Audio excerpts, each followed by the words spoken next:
Hi there, looking for unlimited high quality realistic AI images for free like this, and this? Well, you are in the right place.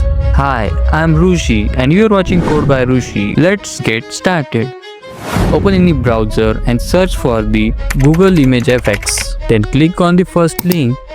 If you see a message saying Image FX isn't available in your country yet, don't worry, just close it.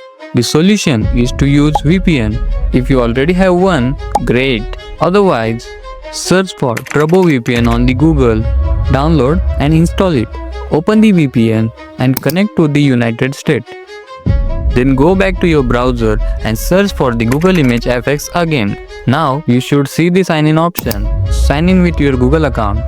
You will land on the simple interface where you can type your prompt. For the ultra realistic result, open ChatGPT, describe the image you want and mention the Google Image FX and hit enter.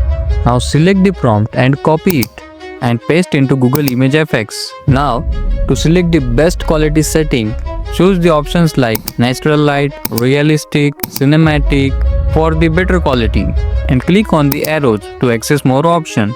Set the model to best quality.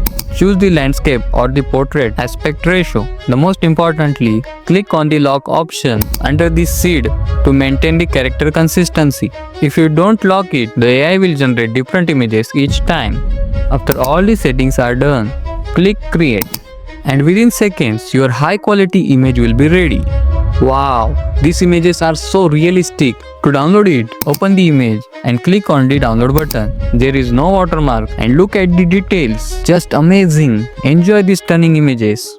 Also keep in mind, Google Image FX doesn't save the history. If you close the browser, you won't be able to regenerate the same images. That's why it's important to download each images immediately and save into your local system. If you found this video helpful, hit the like button, share with your friends and don't forget to subscribe to CodeByRushi and I will see you in the next video.